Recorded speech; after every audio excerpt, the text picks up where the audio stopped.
Ayan, so magandang araw sa inyong lahat, class, and welcome to our chapter 1, our first lesson for Orata 1. Okay, so today we are going to discuss kung ano nga ba yung vision, mission, goals, and objectives ng UCU, and also yung sa College of Human Sciences, and also yung mga kanta-kanta, yung UCU Hymn, Ordinata City Hymn, and Pangasinan Hymn. Okay, so let's start. Ayan. Guiding philosophy ng pangalan nito, Ordinata City University. Okay, so just give me a moment. Ayan. So una dyan, sabi no, education contributes much to the development of an individual and the society in which he lives.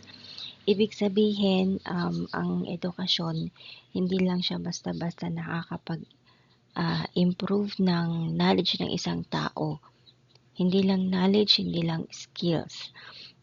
Pero nakakatulong din siya para mag-improve ng society at ng community. For example, ang isang estudyante gusto niyang maging teacher, pwede niyang gamitin yung knowledge and yung skills niya para mag-educate at makatulong sa future students. Number 2, it is possible to make education available and accessible to all people in all walks of life, both in urban and rural areas.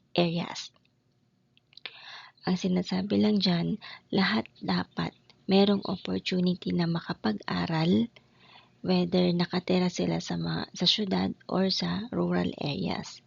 For example, yung mga estudyanteng nakatira sa mga probinsya, kailangan meron silang access sa eskwelahan, sa mga teacher, sa mga learning materials at technology, kagaya ng mga estudyante na nakatira sa urban areas. Number 3, the education provided will determine the quality of life of the people and the progress of the nation. And yan, yung number 4. Mamaya ko na itutuloy. So, ang sinasabi dyan, kapag merong good education, makakatulong ito para makakuha ang mga estudyante ng mas magandang opportunities. Magkakaroon sila ng informed decisions at makakapag-ambag sila sa development ng bansa natin. For example, ang isang well-trained na nurse, pwede siya makapag-provide ng quality healthcare services by helping to improve the health of the community. O, di ba may nursing sa UCU?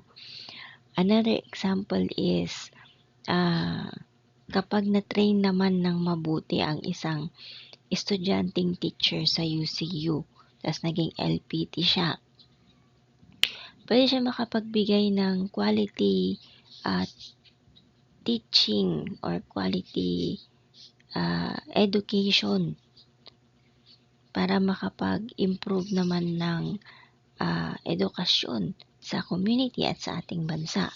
Ganon din kung i-apply natin sa College of Human Sciences.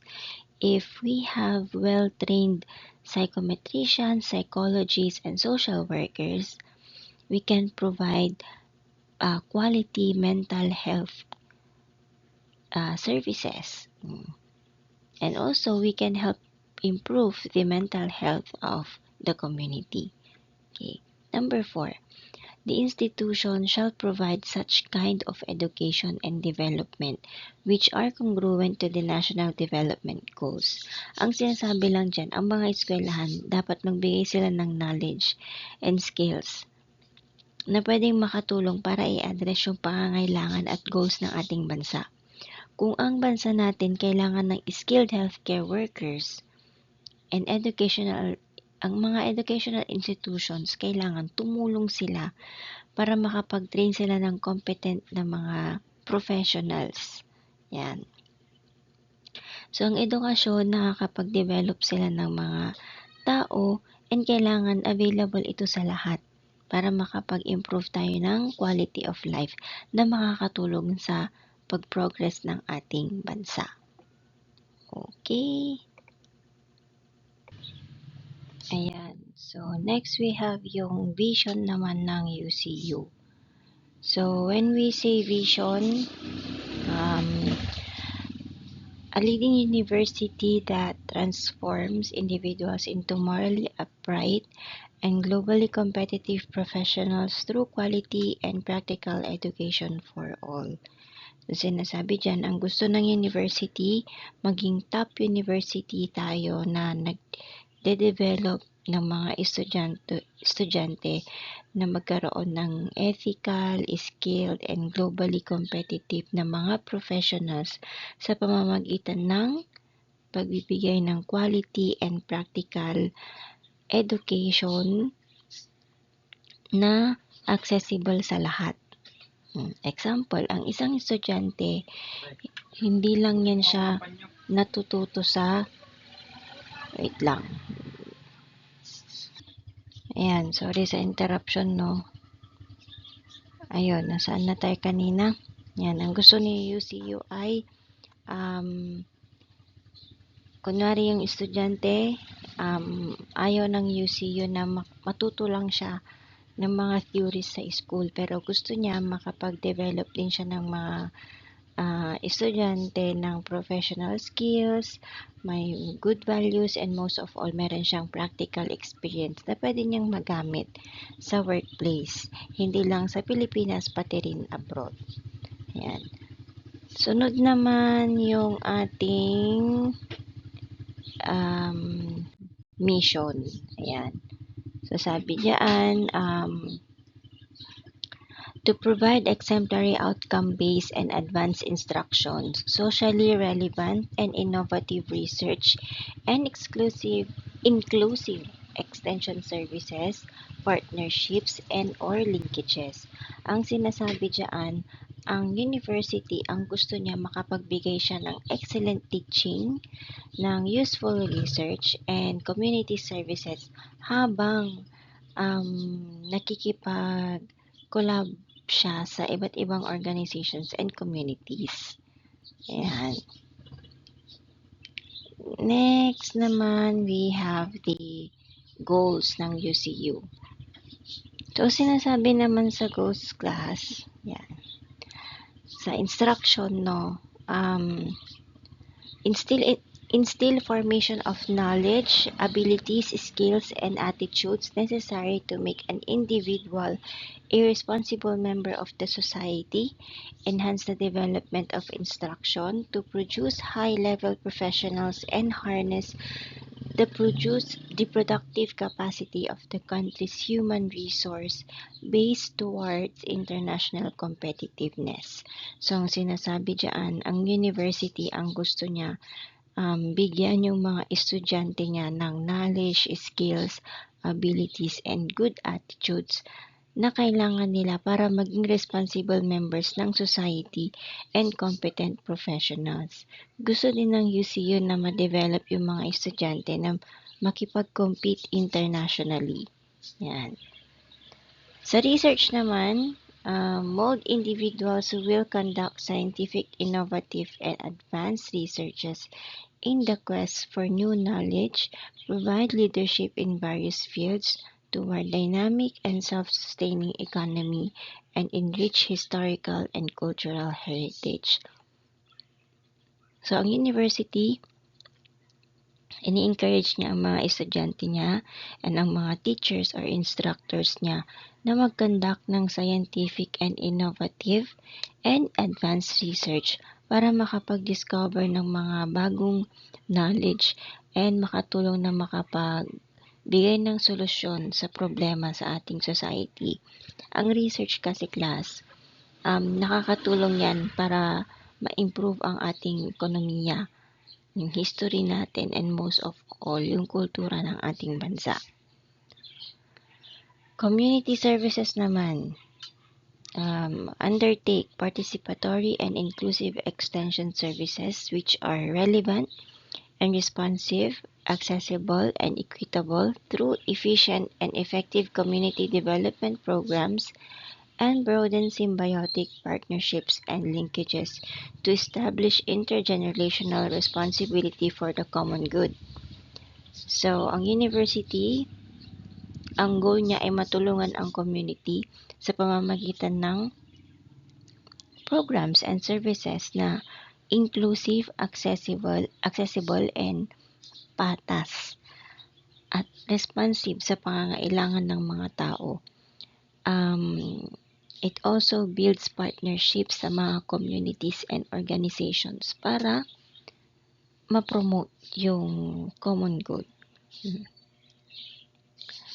Next naman, we have the objectives. Ayan pala, nagsasalita ako, hindi ko nililipat. Ayan, objectives. Okay. Nagbabasa kasi ako sa GC sa handouts nyo. Yan. Sa objectives naman, class, to provide professional, technical, and expert instruction in arts, sciences, humanities, and technology. So, ang sinasabi dyan, ang university, ang gusto niya, magbigay sa students niya with professional and high-quality education sa iba't ibang fields kagaya ng arts, sciences, humanities, and technology. So, ang mga estudyante, natututo sila ng theories and practical skills sa gusto nilang program para ma-prepare sila sa future careers nila. Number 2, yan. Ang university, ang gusto niya ay mag-conduct ng systematic research or investigations para ma-discover nila yung mga bagong information, ma-solve nila yung mga problema, makapag-gawa sila ng bagong ideas, and makapag-develop sila ng mga bagong theories. So, yung mga students, nagka-conduct sila ng research para mahanap nila yung much better and mas affordable way para ma-address yung mga problema sa community.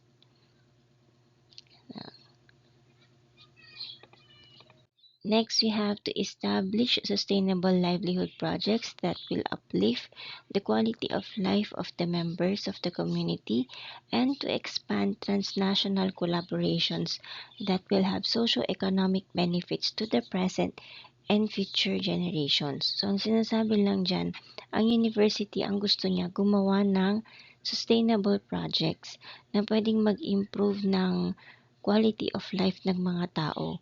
Ang gusto din ni UCU is to build international partnerships. Kumbaga, ito yung tinatawag nating internationalization na pwedeng mag-benefit both present and future generations.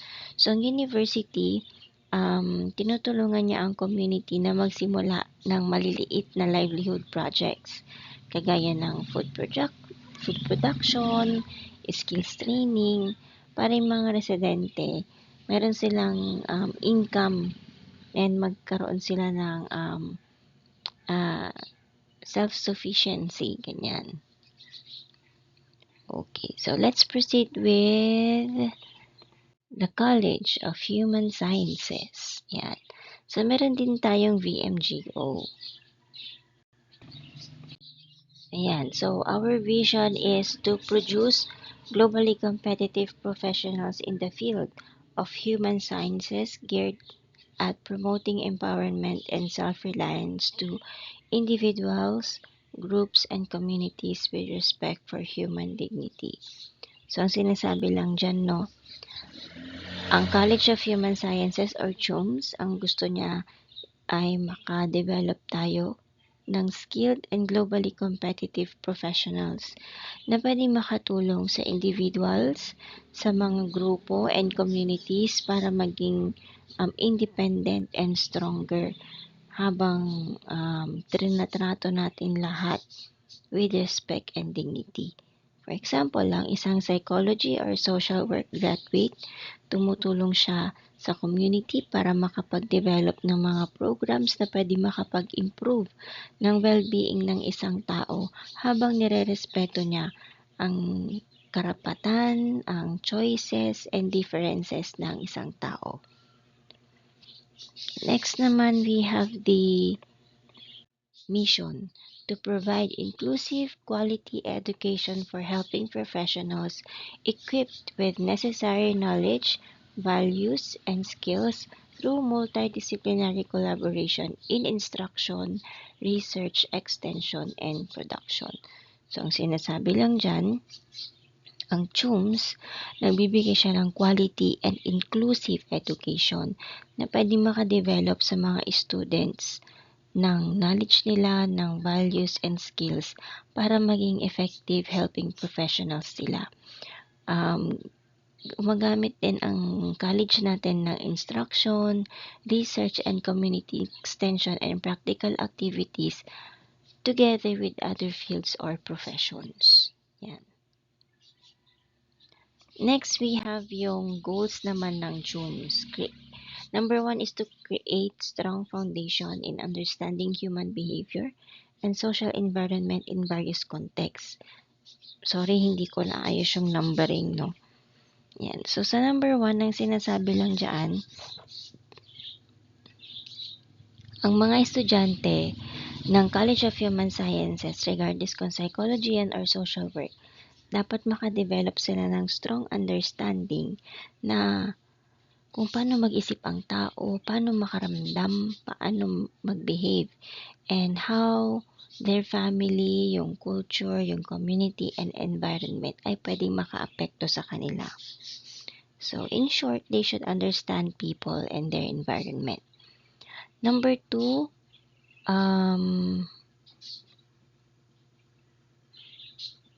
develop positive, stimulating learning environment to ensure deeper appreciation of the profession. Ang college gusto niya na makagawa ng safe, supportive, and engaging learning environment na kung saan ang mga estudyante ma-appreciate nila and magbibigyan nila ng value yung chosen profession nila. In short, we should create a supportive environment for learning. Number 3, we should provide opportunities for hands-on practice and establish linkages and enhance employability in the global, national, and local arena. So, ang mga estudyante ng College of Human Sciences, kailangan meron silang hands-on practice. Ma-build yung professional connections nila, and kayo, and develop skills na pwede makatulong na makahanap ng employment locally, nationally, or internationally. Yan. So, kailangan ma-practice ninyo na ma-build yung connections ninyo, yung connections that they don't have, yan. And also prepare for employment. Okay, next we have, yan, Urdaneta City University hymn. You may scan this QR code para malink kayo doon sa mismong song. Pero yung lyrics will be available sa ating, yun, yung bibigay kong copy. And also, we have the Urdaneta City hymn, nandun din sa copy, and Pangasinan hymn. And so, thank you very much, class. I'll see you soon. And please wait for further updates regarding sa kung ano yung next activity natin. So keep safe and keep dry, everyone. Goodbye.